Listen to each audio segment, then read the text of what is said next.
Hello everyone and welcome back to my channel. My name is Becky and I love talking about books and stories, so if that's something you are interested in as well, you are in the right place.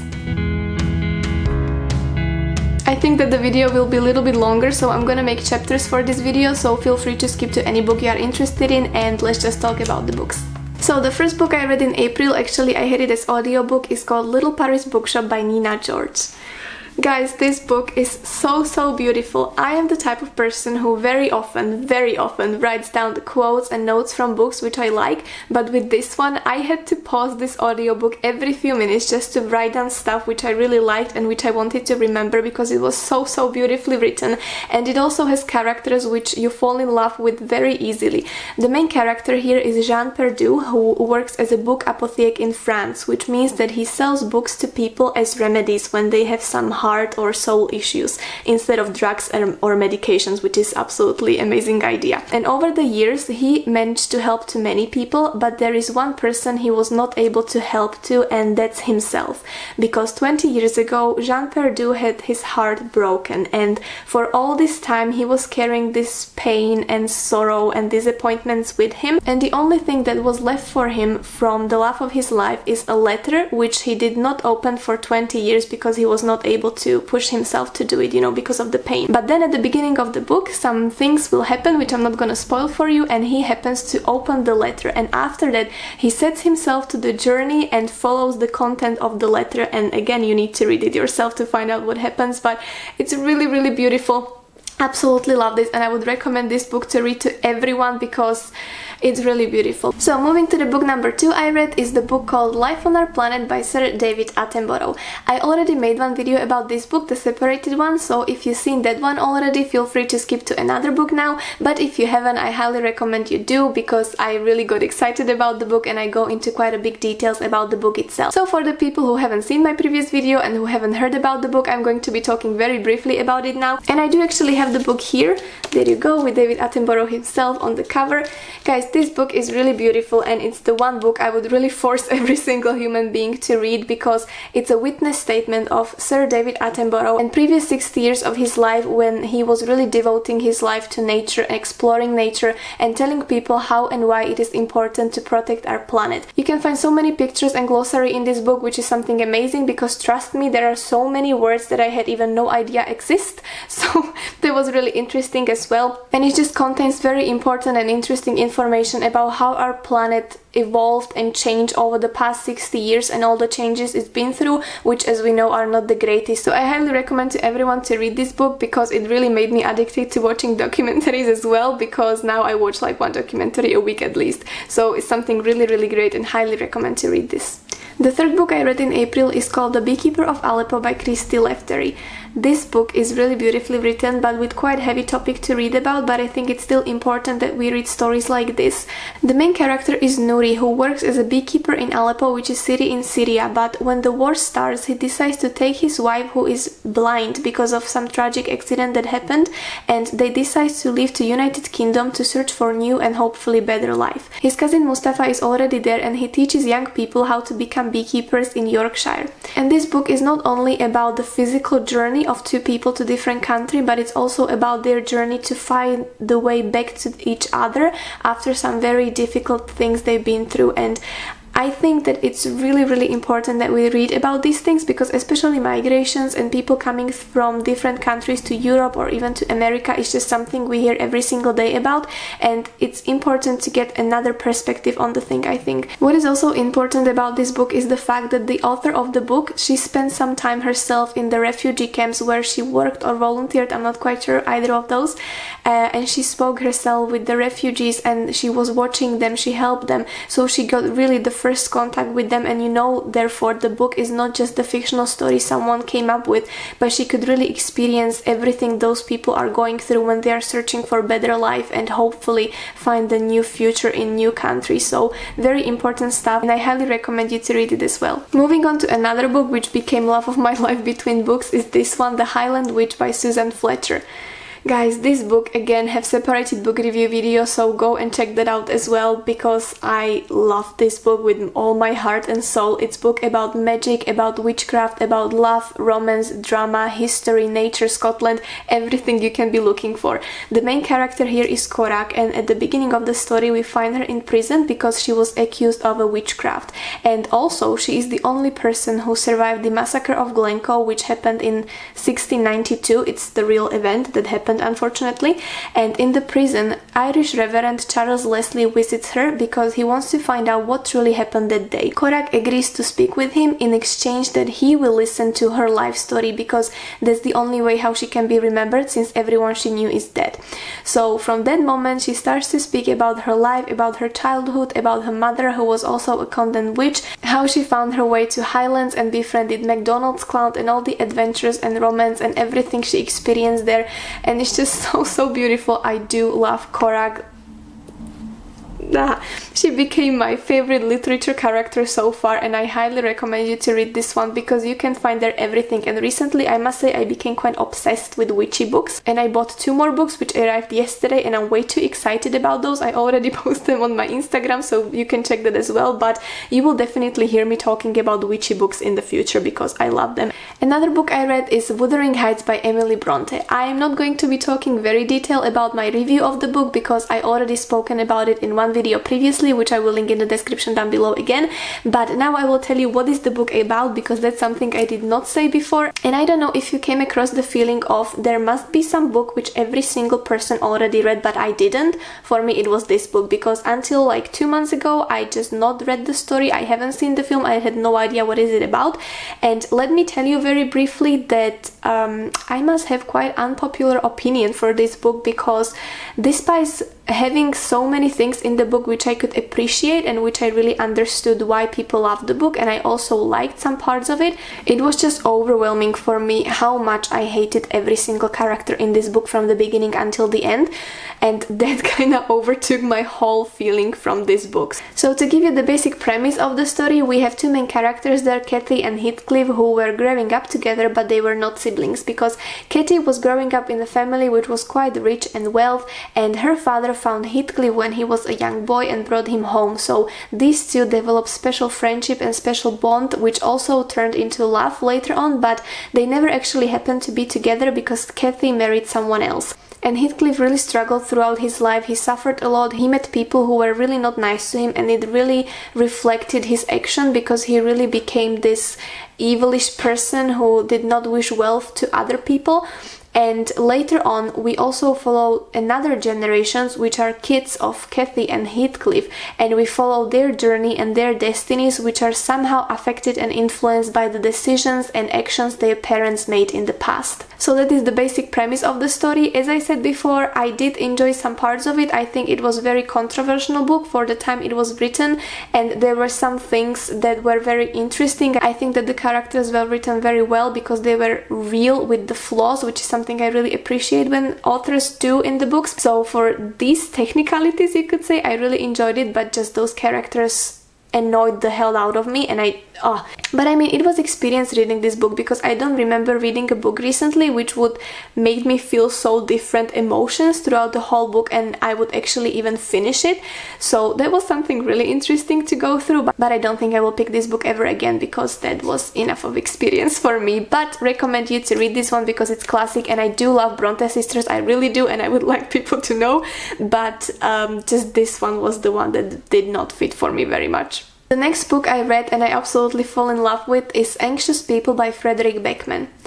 Guys, this book is so beautiful and so sweet, yet it deals with very difficult topic, and I will get into it in a minute. But the basic premise is that after an unsuccessful robbery, a bank robber bursts into an apartment when there are 8 people who are potential buyers. They are all different, but later as it comes out they have so much more in common than it appears. And meanwhile there are also 2 police officers who are father and son, and they are trying to solve what actually happened, who is the bank robber, and also to save 8 people from this apartment who are kept there as hostages with the bank robber. There are some trigger warnings I would like to point out though, such as suicide, anxiety, divorce, lost love, and also guns and robbery and hostage. So these things to be aware of. But other than this, I really love this story. The way how characters are described here and built is absolutely amazing. They are so different and so special in their own way, but they are still somehow connected throughout the story, which is something I really love. Another reason why I love this book is because it's a beautiful combination of talking about very difficult topics but doing it with a humor which makes everything to seem a little better. And the example for this are two quotes which I've written down and I absolutely love them, so I'm going to read them for you. The first one says, "Boats that stay in the harbor are safe, sweetheart, but that's not what the boats were built for." That's the one. And then the second one, which I really love the most, is "If the grass looks greener on the other side of the fence, that's probably because it's full of shit."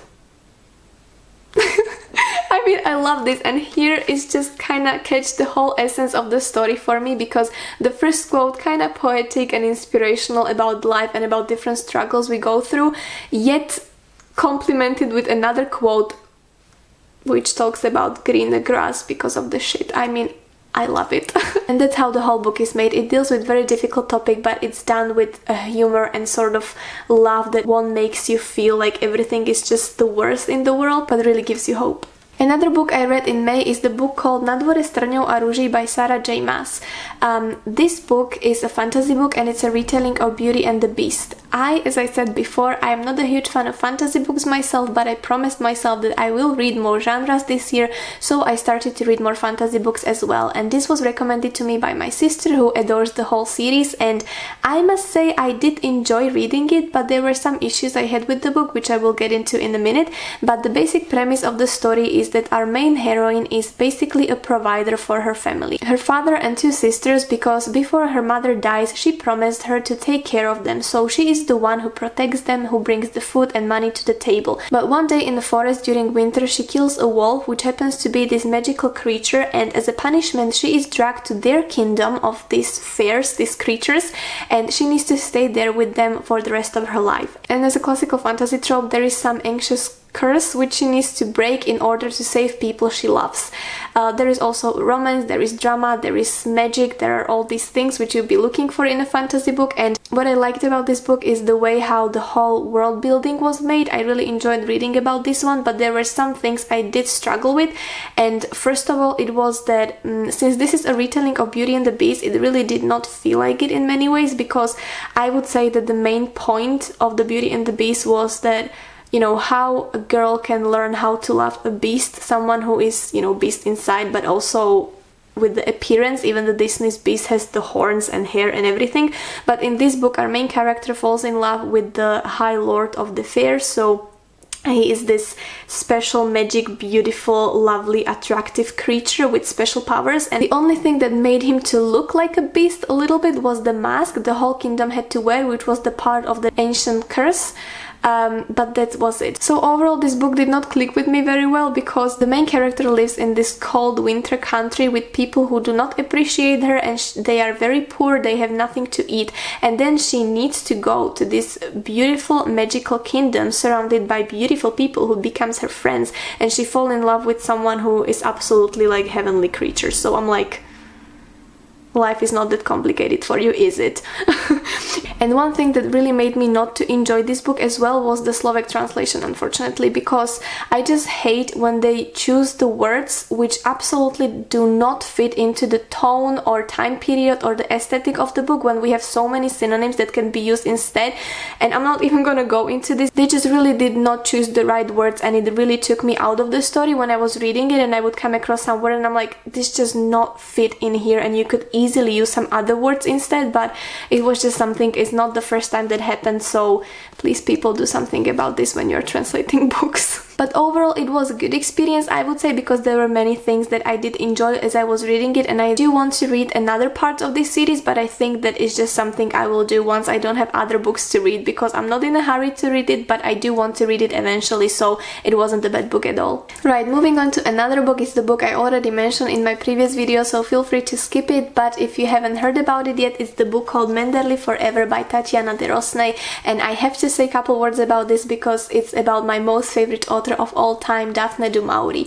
This book is a biography book about her life from the day when she was born until the day she dies, speaking about her career, her relationship with family, friends, her romantic relationship and her marriage, about her working process, how she came up with ideas for every single of her book, and how she was dealing with rejections. It also contains some parts of her own journals and diaries she's been writing, and also some letters, as well as some first reviews of her books. So it's really amazing, and it contains also some pictures from her life. What is great about this book is that even though it's a biography, it really reads like a fiction, so you don't feel like you're reading something boring just full of facts, but it's really lovely written, and I highly recommend you to read this one. And also check my other video I have about this. I will link it in the description down below.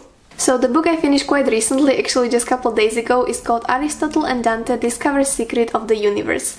I love this book. One word that would describe it for me is poetic, and I read this book in the honor of the Pride Month, and I just loved it, and I wish the book would never end. Aristotle is an angry teen who had a lot of pain and anger and confusion gathered inside of him, and his brother is also in the prison, and because of that he basically became a secret in their family. Aristotle is quite lonely until he meets Dante, who teaches him how to swim. It's a story about two young boys becoming men, their friendship, love, families and relationship. I love this book, guys. It's so beautifully written, dialogues are absolutely perfectly written, and even though this book actually does not have like the main plot, because it's mostly about one boy growing up and dealing with different things and dealing with relationship, it still is really interesting. And even though this book might seems to be really slow paced, because I did feel like that sometimes, it's really not in a negative way, but it's kind of cozy read, you know, so I really enjoyed it. I love the dialogue, I love the characters and everything about this book, and so highly recommend you to read this one. It's also very thin, so you can read it in a couple days as well. And finally, the last book I will mention in this video, but it's not like a review but mostly a recommendation, because unfortunately I was not able to finish it completely yet because I was rushing with my first draft of the novella, which I will show you next week in my next video, so I'm already excited about that one. But so far, Felix Ever After is the book I really love. I'm currently reading it, already missed just few pages but just did not have time to finish it, and I highly recommend you to read this. It's the second book I read in the honor of the Pride Month, and I absolutely love it. Felix is a young boy who really does not have the easiest life because of the relationship with his father. Also, his mother left him and started a new family. He is black, he is trans, and he is queer, so not the easiest things to deal with, but he is this beautiful soul and also an aspiring artist who is very talented. And at the beginning of the book, someone places to the school gallery his old pictures before his transition, and also that names him, and obviously it's something very difficult for him to deal with, so he tries to find out who did this. And meanwhile he also meets some other people and experiences love for the first time. So it's really amazing book, but it really deals with very difficult topics, but I do enjoy reading it, and it's really big contrast between, for example, Aristotle and Dante and now Felix Ever After, because whilst Aristotle and Dante is this really poetic, cozy, slow-paced book where the characters meet actually with understanding and love and support from their environment and parents, this book is complete opposite. Like, this is poetic and this is raw, you could say.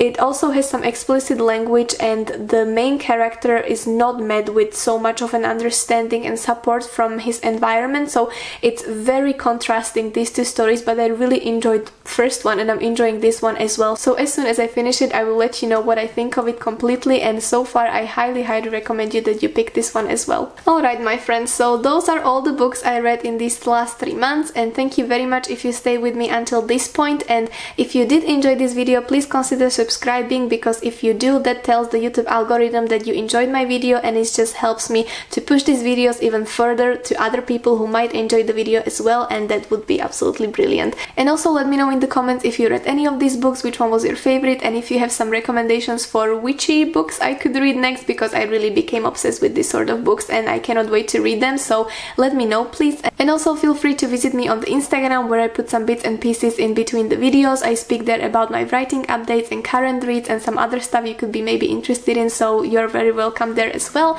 And thank you very much again for joining me, and I will see you next week with another video. Bye bye, take care.